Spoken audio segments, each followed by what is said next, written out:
ചുറ്റും നടക്കുന്ന ഓരോ മരണവും നിങ്ങളെ തളർത്താറുണ്ടോ? അതോ അത് നിങ്ങളെ കൂടുതൽ കരുത്തരാക്കുകയാണോ ചെയ്യുന്നത്?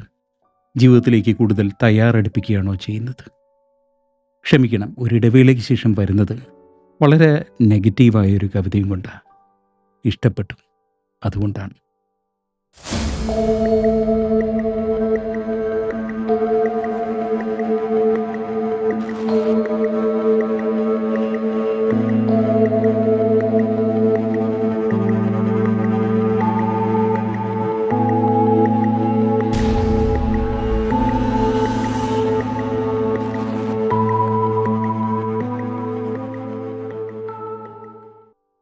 കപ്പ് ഓഫ് കവിതയിൽ സാധാരണ ഞാൻ വായിച്ചു കൂട്ടുന്ന കവിതകളിൽ എന്നെ സ്ട്രൈക്ക് ചെയ്യുന്ന ചിലത് നിങ്ങളുടെ മുമ്പിൽ പങ്കുവയ്ക്കുക, അതാണ് പണ്ട് മുതലേയുള്ള രീതി. ഉദാഹരണത്തിന് അതിപ്പം വലിയ കവികളുടെ ആവണമെന്നില്ല, പേരുകേട്ട കവികളുടെ ആവണമെന്നില്ല. ഉദാഹരണത്തിന് ഇന്നത്തെ കവിതയുടെ പേര് അനസ്തേഷ്യ.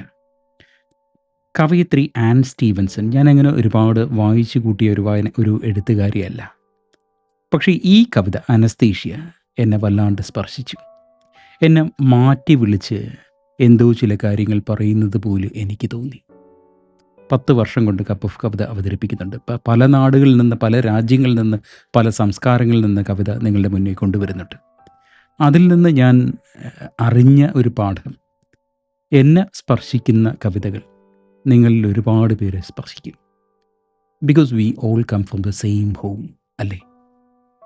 കവിത അനസ്തേഷ്യ, ആൻ സ്റ്റീവൻസൺ.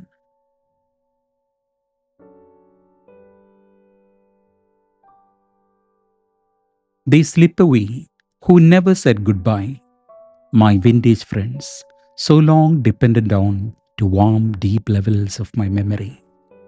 എനിക്ക് 53 വയസ്സായി. ഇപ്പോഴും ഓർമ്മയുള്ളത്, പണ്ട് സ്കൂളിലൊക്കെ പഠിക്കുമ്പോൾ ഇങ്ങനെ നടക്കും ചിലപ്പോൾ ആ വരാന്തയിലൂടെ, സ്കൂൾ വരാന്തയിലൂടെ. ആരോ മരണമെന്ന വാക്ക് എൻ്റെ മനസ്സിലേക്ക് ഒന്നിട്ടു. അപ്പോൾ അതിനെപ്പറ്റി ചിന്തിച്ചാണ് നടക്കുന്നത്. എന്താണ് മരണം? ആ ചേട്ടൻ പറഞ്ഞല്ലോ, മരിച്ചു കഴിഞ്ഞാൽ പിന്നെ അവരെ കാണാൻ പറ്റില്ലെന്ന്. അപ്പോൾ അതിങ്ങനെ എനിക്കത് വിശ്വസിക്കാൻ പോലും പറ്റുന്നില്ല. കാര്യം എൻ്റെ ചുറ്റുമുള്ള ആൾക്കാർ, വേണ്ടപ്പെട്ടവർ, അവിടെ തന്നെയുണ്ട്. അവരെ എങ്ങനെയാണ് പെട്ടെന്ന് ജീവിതത്തിൽ പിന്നെ കാണാനേ പറ്റാത്തത്? എനിക്ക് വലിയൊരു സമസ്യയായിരുന്നു ആ പ്രായത്തിൽ. പക്ഷേ 10 വയസ്സുള്ളപ്പോൾ മരണം വീട്ടിൽ കയറി അടിച്ചു എൻ്റെ ചേട്ടൻ. എനിക്ക് മനസ്സിലായി. പിന്നെ ഈ 53 വർഷത്തെ യാത്ര, എത്രമാത്രം പേരാണ്, എത്രമാത്രം വേണ്ടപ്പെട്ടവരാണ് കൊഴിഞ്ഞു വീണത് ഈ യാത്രക്കിടയിൽ.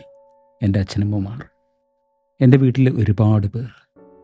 മരണം എന്ന് പറയുന്നത് വളരെ സുപരിചിതമായ ഒരു സന്തത സഹചാരിയാണെന്ന് വേണമെങ്കിൽ പറയാം. ഈയൊരു കവിതയിൽ എന്താണ് കവി പറയുന്നത്? They slip away who never said goodbye. ആരാണ് യാത്ര പറയാതെ പോയത്? His vintage friends, her vintage friends, who warmed deep levels of memory. നമ്മുടെ പഴയ ചില സുഹൃത്തുക്കളില്ലേ, ചിലപ്പോൾ കുട്ടിക്കാലം മുതലുള്ള സുഹൃത്തുക്കൾ. എന്തുമാത്രം ഓർമ്മകളാണ്, എന്തുമാത്രം അനുഭവങ്ങളാണ് നമ്മൾ അവരുമായി പങ്കിട്ടിട്ടുള്ളത്. അപ്പോൾ ഇത് വാമിങ് deep levels of memory, those vintage friends. പക്ഷേ നമ്മളോട് പറഞ്ഞിട്ടാണോ അവരൊക്കെ യാത്ര പോയത്, മരിച്ചു പോയത്? ദേ സ്ലിപ്പ് അവേ എന്നുള്ള വാക്കാണ്, അല്ലെങ്കിൽ ആ വാചകമാണ് കവി കവിതയിൽ ഉപയോഗിക്കുന്നത്.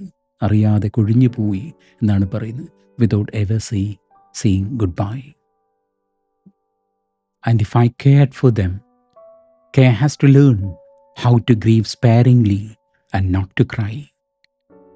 Because she loved them so deeply, her care or her love has to adapt to survive the pain of their absence.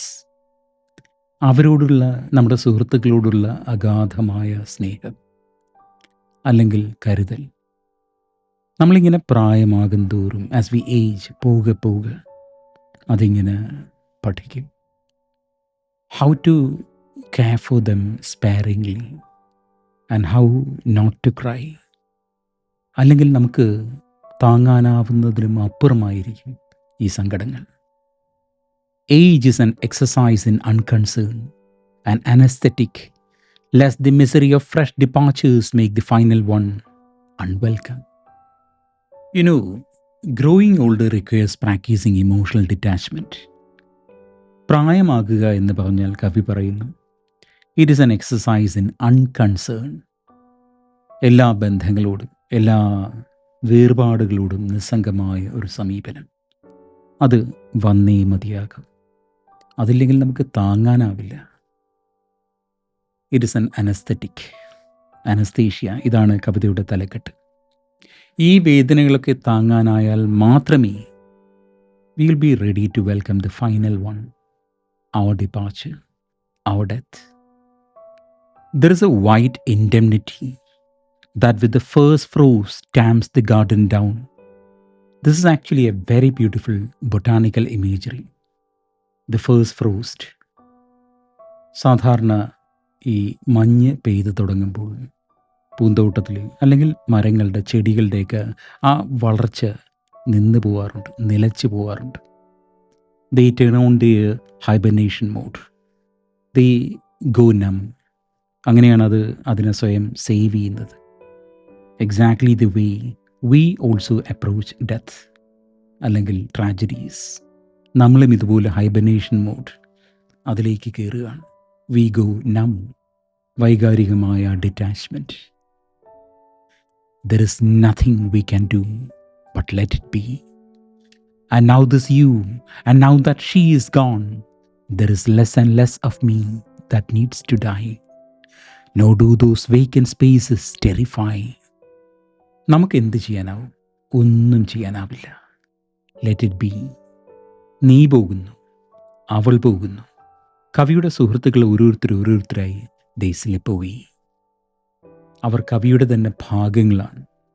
The only relief is that the poet says, there is less and less of me that needs to die. ഇനി എനിക്ക് മരിക്കാൻ കുറച്ച് മാത്രമേ എനിക്കുള്ളൂ എന്നാണ് കവി പറയുന്നത്. And the empty spaces that my friends left around, അതുകൊണ്ട് തന്നെ they stop terrifying me. Once we accept the inevitable, the empty spaces around, they stop terrifying us. What a beautiful poem.